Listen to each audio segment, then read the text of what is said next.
आइए आपको आज एक ऐसे घटना से रूबरू करा रहे हैं जो डहरिया में वार्ड नंबर 11 में घटित हुआ है। पुलिस प्रशासन के लोगों ने देखिए किस तरह से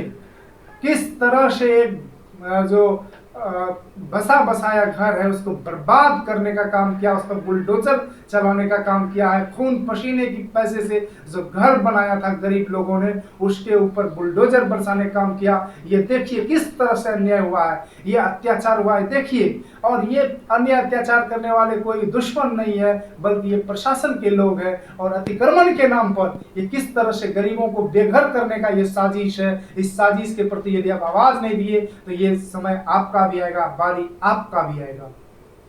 प्रखंड अंतर्गत डहरिया खेबा में वार्ड नंबर 11 में आज कांड हुआ है। प्रशासनिक आला अधिकारी के द्वारा खाकी वर्दी में शैतान किस तरह से छुपे रहते हैं, इस घटना से जाहिर हो सकता है। और मानवता को शर्मसार करने वाली ये घटना आज की है।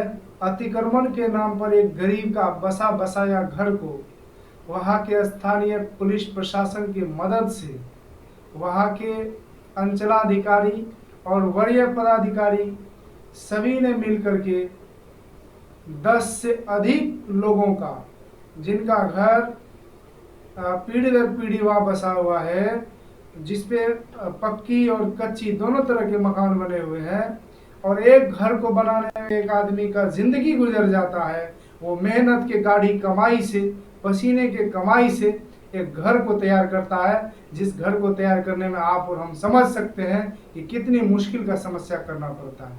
और उस जिंदगी के कमाई से बने हुए घर को पुलिस प्रशासन के अधिकारी के लोग मिनटों में उसको नस्त नाबूद करने का काम करते हैं।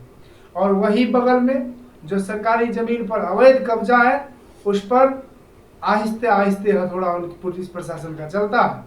और यहाँ पर मामला सामने आया है कि दबंग जो पूंजीपति लोग हैं, उनके इशारों पर उनको जब रास्ता नहीं दिया गया, ये वरीय पदाधिकारी के बयानों से भी जाहिर हो गया, हमने दूरभाष पर बात किया, तो अगर उनसे समझौता कर लिया होता, मतलब जो समाज में सावंतवादी लोग हैं, दबंग लोग हैं, उनसे यदि गरीब लोग समझौता कर ले, उनसे यदि लोग इज्जत आबरू के साथ समझौता कर ले, जमीन के साथ समझौता कर ले तो ठीक है।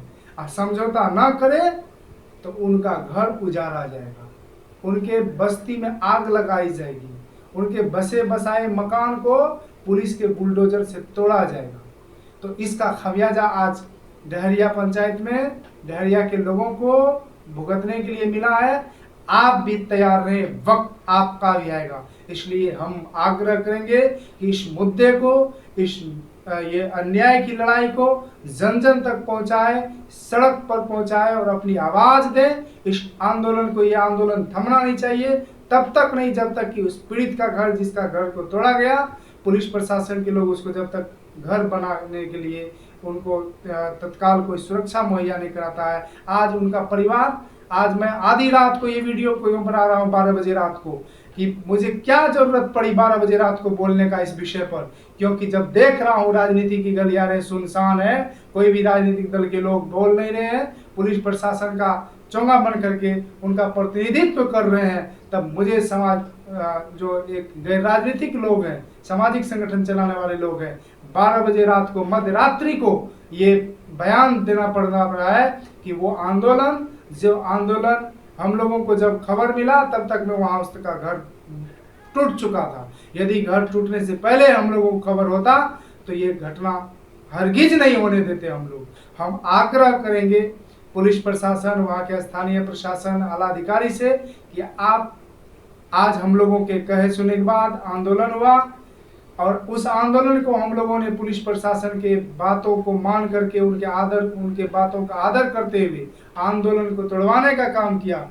10 बजे कल पीड़ित पक्ष के साथ बैठने का निर्णय लिया गया है प्रशासनिक आलाधिकारी के द्वारा। यदि प्रशासन के लोग उस पर ठोस निर्णय नहीं लेते हैं, उसके साथ न्याय नहीं करते हैं, तो फिर एक चेतावनी भी दे रहा हूं कि उक्त आंदोलन के लिए तैयार रहें, और आंदोलन से लेकर के हम लोग रहेंगे उसके लिए न्याय। तो आज का जो मध्यरात्रि में हम लोगों के समझाने बुझाने पर वहाँ का आंदोलन खत्म हुआ। हमने ऑनलाइन माध्यम से और हमारे संगठन के लोग भी जाकर के उस आंदोलनकारी को और आंदोलन में भाग लेने वाले लोगों को समझाया कि आंदोलन जो बातचीत का रास्ता है उसके आधार से समस्या का समाधान होगा। वो आंदोलन तो तब होना चाहिए जब वहाँ पर पुलिस प्रशासन के लोग बुलडोजर से घर गिरा रहा था, वहाँ के लोगों को उसका प्रतिकार करना चाहिए। मुझे धिक्कार है वहाँ के लोगों के, वहाँ के समाज सेवियों पर कि जो एक बस्ती में पड़ोसी का घर टूट रहा था, दूसरा जश्न मना रहा था। यदि गांव के लोगों में थोड़ी बहुत भी संवेदना बची होती तो आज उनका घर नहीं टूटता। खैर, जो हो गया सो हो गया, लेकिन आगे किसी का घर ना टूटे, इसलिए आप लोगों को आवाज देना होगा। राष्ट्रीय युवा महासंघ पूरी मुस्तैदी के साथ इस घटना पर, इस जोर जुर्म के टक्कर में हमारा संघर्ष नारा है। उस पीड़ित परिवार को न्याय दिलाएंगे। उस पीड़ित परिवार को वहीं पर जिस जमीन पर बसा है, हम लोगों के आंदोलन का परिणाम है कि आज वहां के प्रशासन के लोग कह रहे हैं इसी जमीन पर प्लास्टिक देकर के उसी जमीन पर रहेगा। और आज कह रहा है पुलिस प्रशासन के लोग, अधिकारी लोग, अंचलाधिकारी कि उसको जमीन प्रोवाइड करेंगे सरकारी अगर भूमिहीन। जब सरकारी जमीन आप उनको प्रोवाइड करेंगे, विस्थापित का पहले तो आप हिसाब लगाइए कि उसको कहाँ बसाना है। बसाने से पहले उसका घर तोड़ दिए, ये कौन सा न्याय है? कौन सा संविधान आपको इजाजत देता है किसी घर उजाड़ने का? यदि वास्तव में वो जमीन सरकारी आप अतिक्रमण किया तो वो अगर भूमिहीन है तो उसको पहले भूमि बसाने का आपको व्यवस्था करना चाहिए। और दूसरी बात के वहां कौन सा ऐसा प्रोजेक्ट लगा रहे थे कि गरीबों के घर को तोड़ना पड़ा आनंद फानन में? किनके इशारे पर कर रहे थे आप? इसका मतलब है कि आपकी मोटी रकम आप लोगों ने लेकर के गरीब का घर तोड़ने का काम किया है। इस पूरे प्रकरण का हम सब विरोध करते हैं, निंदा करते हैं। और आगे हम देखिए आप लोग किस तरह से पुलिस प्रशासन के लोगों ने,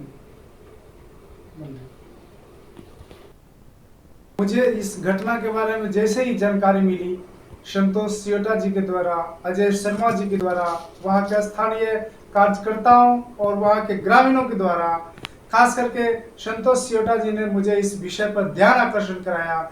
हमने वहाँ अपने कार्यकर्ताओं को, राष्ट्रीय युवा महासंघ से जुड़े कार्यकर्ता को, अजय शर्मा जी को, सज्जन को, समन को, आदि लोगों को कहा कि आप वहाँ जायजा लीजिए घटना स्थल पर। जब घटना स्थल पर ये लोग गए तब तक में जो उनकी मकान थी, पक्की मकान बनी बनाई, आज खून का आंसू आ रहा है। आप भी, यदि आप में मानवता थोड़ी सी भी बची है तो आप इसके लिए आवाज उठाइए। इस वीडियो को ज्यादा से ज्यादा शेयर कीजिए ताकि लोगों तक पता चले कि ये अन्याय, अत्याचार कोई जुल्म ही नहीं किया है, कोई जाहिर नहीं किया है, कोई गवार नहीं किया है। ये वही लोग हैं जो बीपीएससी करके, यूपीएससी करके आने वाले ये बड़े पदाधिकारी लोग हैं। और ये किस तरह से मानवता को भूल जाते हैं। एक गरीब कैसे पैसा जोड़ जोड़ करके पंजाब दिल्ली में वो परिवार गुजर बसर करके ये घर बनाने का काम किया और इस घर को नष्ट नाबूद करने का यहाँ के स्थानीय प्रशासन ने काम किया है। और इनको ये बार बार, ये राजेश्वरी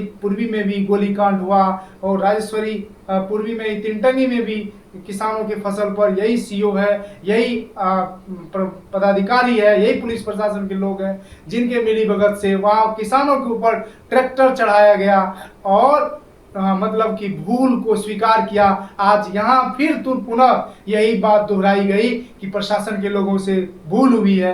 लेकिन बार बार ये प्रशासन के लोग आखिर अपने दायरे को क्यों भूल जाते हैं, किसके बहकावे में आते हैं? आप लोगों को आवाज उठाना होगा। और वो भीड़, जो भीड़ जिसके सामने किसी गरीब के को बेघर बनाया जा रहा था, वो भीड़ केवल देखती रही, तमाशा बना रहा। और वो भीड़ यदि उस समय प्रतिकार करता, यदि वो भीड़ उस बुलडोजर के सामने खड़ा होता, उस पुलिस प्रशासन और बंदूक के सामने अपना छाती रख दिया होता, तो आज उस गरीब का घर टूटने से बच जाता। लेकिन हम बुजदिल हो गए हैं। हम शहीद भगत सिंह की बात करते हैं, हम उधम सिंह की बात करते हैं, हम डॉक्टर अम्बेडकर की बात करते हैं, लेकिन संघर्ष को ही भूल जाते हैं।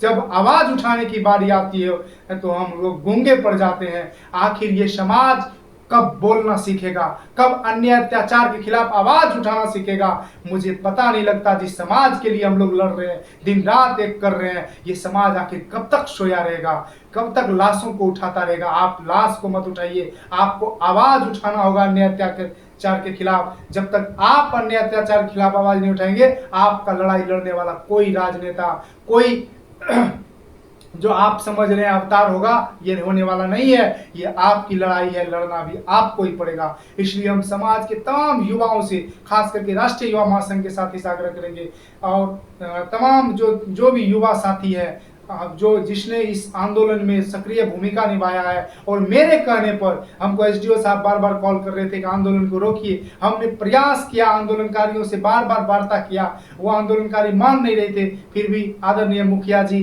राजेश कुमार जी किसान नेता, बीडीओ रितेश कुमार सिंह जी के मध्यस्थता, और मैंने दूरभाष पर ही आंदोलनकारी से बातचीत करके इस मैटर को सुलझाने का काम किया। कई आंदोलनकारी मुझसे नाराज है, खफा है कि आप तो आंदोलनकारी है, आंदोलन को बढ़ावा देने वाले, अन्य अत्याचार के खिलाफ आवाज देने वाले हैं। मैं आपको विश्वास देना चाहता हूं कि मैं कभी किसी प्रशासन का नौकरी नहीं किया हूं, मैं किसी प्रशासन की बातों पर नहीं रहा हूं, लेकिन वह मजबूरी थी, जिस मजबूरी के चलते रात्रि हो रही थी। यदि आपके साथ इंसाफ नहीं होता है, कल प्रशासन के लोग आपके साथ आता है और पीड़ित परिवार के साथ न्याय नहीं करता है, तो फिर पुनः हम आपको अपना संगठन और अपने युवाओं के का समर्थन उस आंदोलन को देंगे। और जब तक पीड़ित परिवार को न्याय नहीं मिलेगा, ये वीडियो हर लोगों तक पहुंचना चाहिए, क्षेत्र में, जिला में, राज्य में पहुंचना चाहिए, मुख्यमंत्री तक, उप मुख्यमंत्री तक पहुंचना चाहिए, ताकि उनको पता चले कि जिनको सुरक्षा और रक्षा की जिम्मेवारी दी गई है, जो रक्षक है, वो कैसे भक्षक बन गए हैं। शुक्रिया। मुझे आशा ही नहीं, पूर्ण विश्वास है कि आप लोग इस वीडियो को हर ग्रुप में, हर प्लेटफॉर्म पर, सोशल मीडिया के माध्यम से, चूंकि अब ऐसा समय आया है, ये जो घर को तोड़ा गया और इस घर को खबर चलाने वाला कोई मीडिया भी नहीं बचा, तब मुझे इस समय खुद ही एक मीडिया का भी भूमिका निभा करके आप लोगों तक ये समाचार कैसे जाए, ये जो किस तरह से प्रशासन के लोगों ने एक दरिंदगी का काम किया है, गरीब लोगों का घर तोड़ा है, देखिए किस तरह से उनका गाड़ी को कुचला गया, उनके सामान को, उनका जो रखा आप समझ सकते हैं, घर में तरह तरह की चीजें होती है, उस तरफ उसको कुचला गया, जान माल की क्षति हुई, बकरी उसमें था, और प्रशासन के लोग आखिर आदमी कैसे इतना हैवान हो गया, मुझे समझ नहीं आता है। और जो लोग बुलडोजर चला रहे थे, क्या वो मशीन थे, केवल ऑपरेट कर रहे थे? उनको पता नहीं मेरा भी घर है, मेरा भी घर अगर कोई तोड़ेगा तो हमको क्या बीतेगा। और वो लोग जो तमाशा देख रहे थे, आप सब से आग्रह है, आखिर आप कब तक तमाशा और भीड़ का हिस्सा बने रहेंगे?